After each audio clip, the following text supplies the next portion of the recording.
This morning on DC News Now, we're talking about temperatures still on the mild side, but those temperatures are starting to drop now to low 60s in DC, but we're still into the upper 60s in Fredericksburg.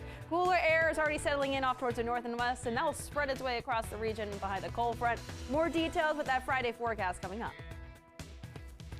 Also coming up this morning, breaking overnight, a security guard is shot and killed at a roller skating rink in Prince George's County. What we're learning from witnesses this morning.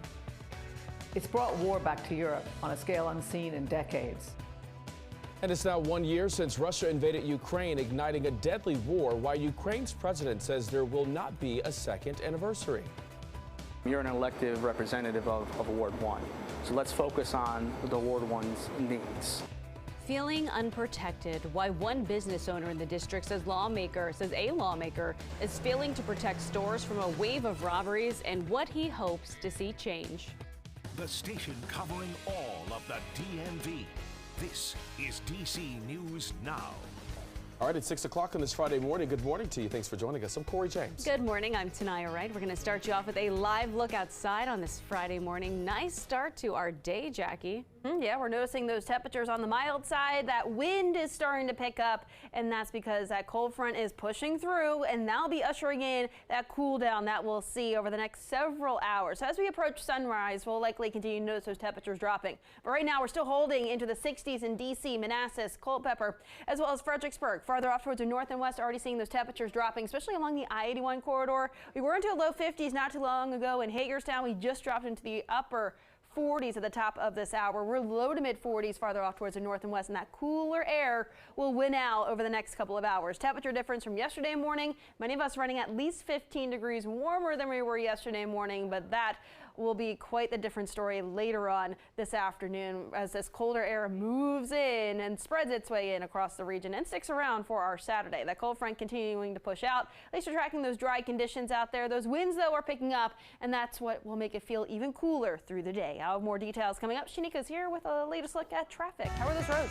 Well, it's not going to be an easy ride for commuters on BW Parkway heading southbound or DC 295. This is right near 202. So past this point and right before Eastern Avenue, you're going to find a crash. That is to the right. So stay left if you must take BW Parkway. Let's flip over to the maps. If you're heading further inbound, you will find a crash right near Nanny Helen Burroughs Avenue. So that's once you head to northeast. Still heading southbound. Then over to 66 right at the Beltway. We did have a vehicle fire that was blocking the off ramp to 66 and onto the inner loop stretch of the Beltway. So do watch for that. Could cause some congestion as time goes on. It looks like VDOT is trying to position the camera so you can see exactly what is happening. And all I'm seeing is flashing lights. Guys.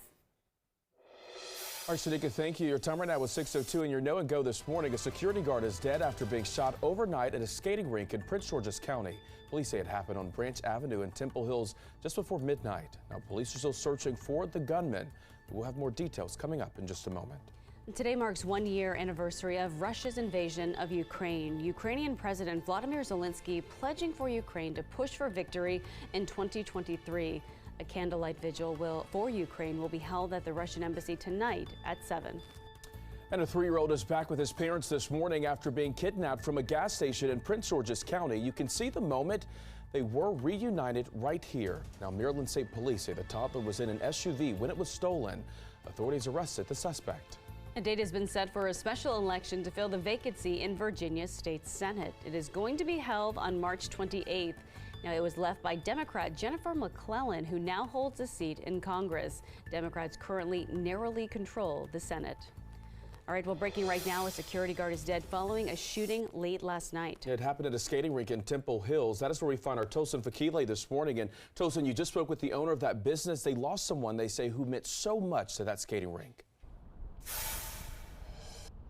That's absolutely right, Corey. They did. Gino was the head of security here and the owner of DMV All Skate Social. Says he had just started working here about 3 months ago. And she says he wasn't even working tonight. He had come in to pick up paychecks for his team when he got shot outside this building. And if you take a closer look, you can see a bullet hole in that door. The owner of the business, Jacqueline Wiggins, was the one who identified her head of security by name. Wiggins Wiggins said she left the building at about 11:20 last night and talked to Gino before she walked out. About 10 minutes after she left, she got the call he was shot. She said he was walking out of the building when a car pulled up and shot her head of security. Wiggins says a skating session was going on inside when this shooting happened. She says it hurts that this happened to someone she said made her feel they had achieved a level of safety when he started working here.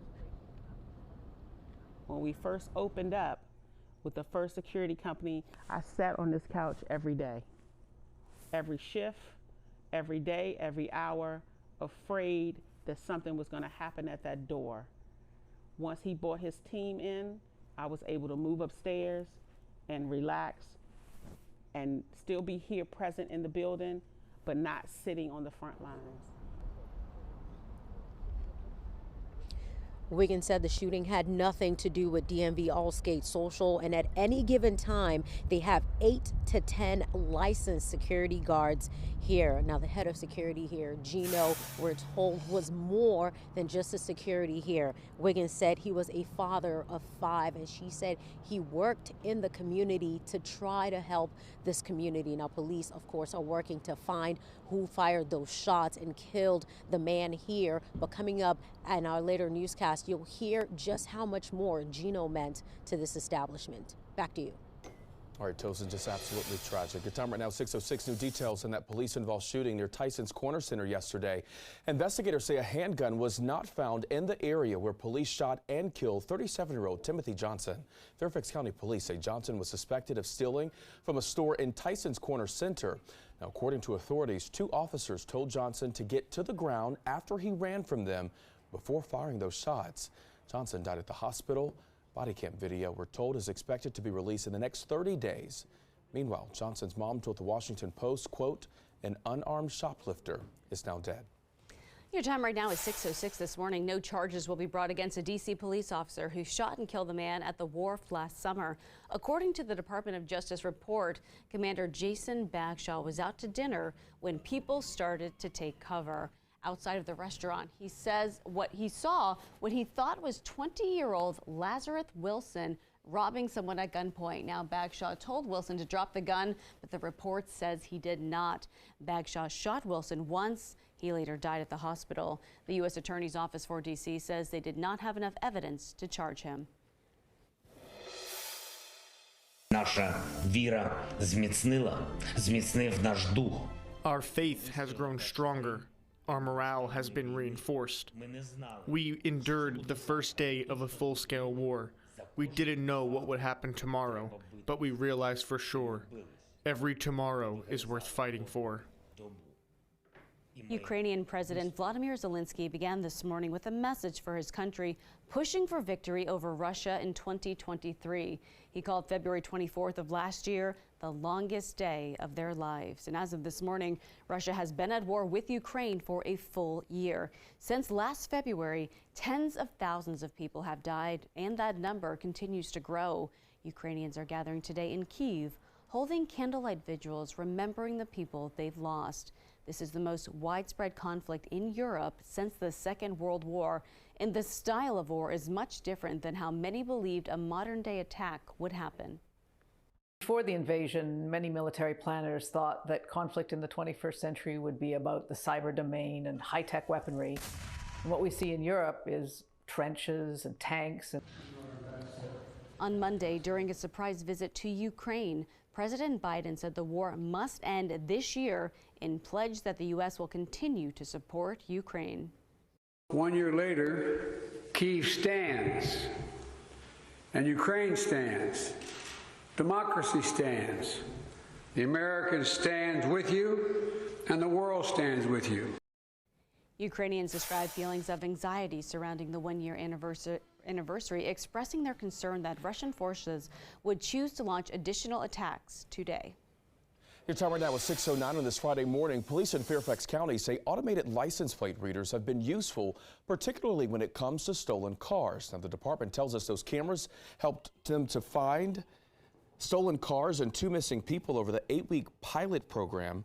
FCPD is now extending the pilot to gather a year's worth of data. While police say they are praising the technology, some neighbors want to see proof the program works before it expands. We saw some great successes throughout the 8 weeks. I mean, it's kind of invading your privacy, you know.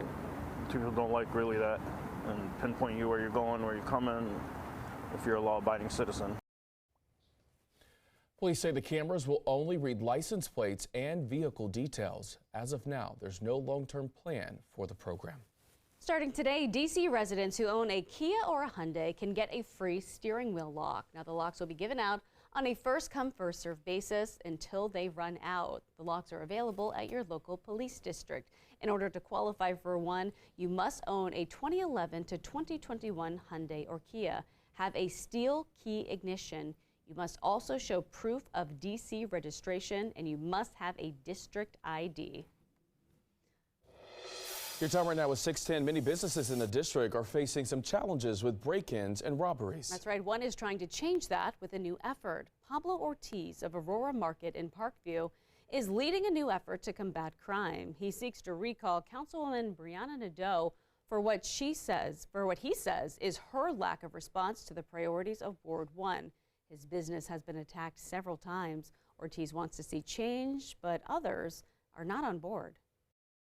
The lack of responses from her office and then her unscheduled trip to Aurora Market, it was very apparent that her efforts weren't genuine. That does not represent the majority of the business owners on Georgia Avenue in Parkview. Councilman Nadeau's office was incredibly helpful. Now, that business owner says Nadeau is responsive to the community, but to actually trigger a recall, 10% of registered voters in Ward 1 would have to sign a petition.